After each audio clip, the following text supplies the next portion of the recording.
Hello again. Now, the Chancellor, not the Lord Chancellor, the Chancellor of the Exchequer, Philip Hammond, has announced that some 60,000 families have benefited from the stamp duty cuts that he introduced last November.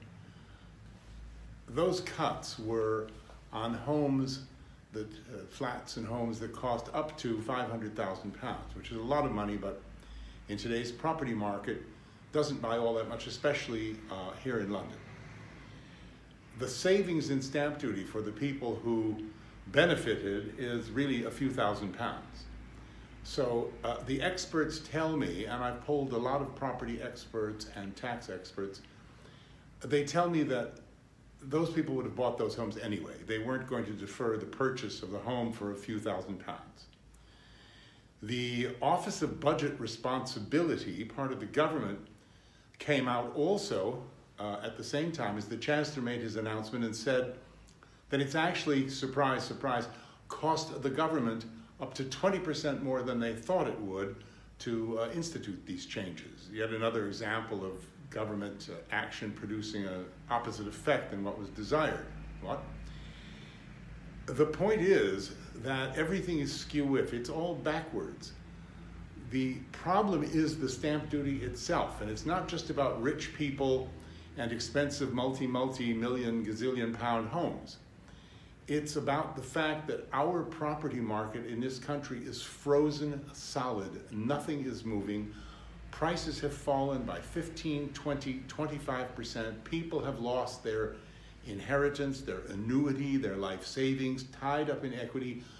Yes, because of Brexit in part, but more because of the stamp duty. And it starts at the top.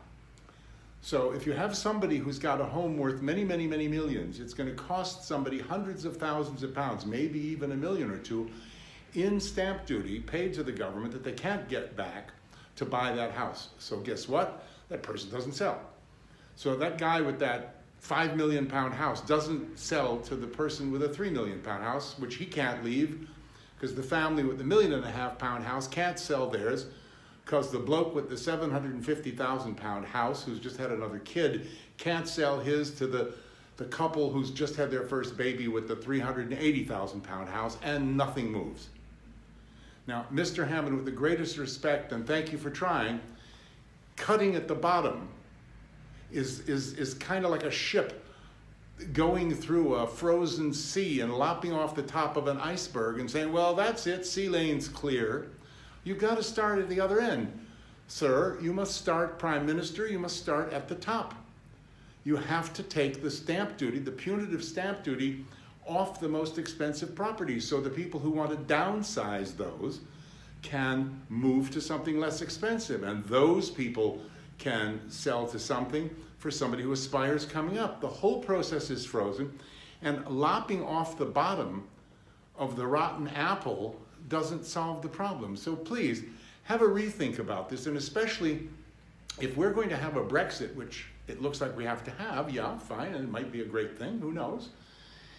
You want people to live here. The most important thing in people's lives is their home. It's where they build up their equity. You don't want to destroy the UK property market. So please, have a rethink. Thank you.